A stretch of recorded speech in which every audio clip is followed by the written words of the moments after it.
Isang mapagpalang araw sa inyong lahat mga kalingap. Atin pong pag-usapan ang Edrica kung saan marami ang pinakilig na viewers at maging ang K-Boys ay kinilig sa kanilang dalawa. Maging si Kalingap Rab ay hindi rin maiwasan na kiligin sa dalawang ito. Pero kalma lang po mga viewers dahil isang araw lang po yun na kung saan pina-challenge sila na isang araw na mag-boyfriend at girlfriend. Kung saan natunghayan natin na marami ang kinilig sa kanilang dalawa.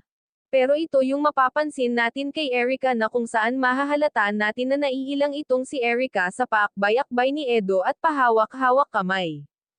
May pagkakataon pa nga na nakukurot na ni Erica ang kamay ni Edo.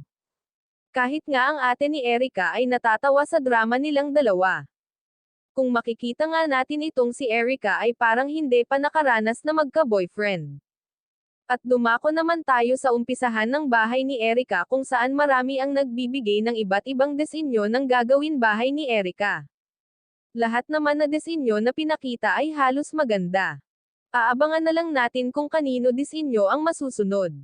At ang magiging gastos daw ng bahay ay halos magiging 2.5 milyon pesos, iyon po ay base lang ng mga nakikita ng engineer. Hindi iyon sure pero kung ganun talaga ang disenyo ng bahay maaari talaga na sa ganun aabot ang magiging gastos ng bahay. Bago tayo magtapos huwag natin kalimutan suportahan ang ama ng Kalingap na si Val Santos Matubang at Kalingap Rab. Hanggang dito na lang mga ka-viewers, maraming salamat at God bless sa inyong lahat.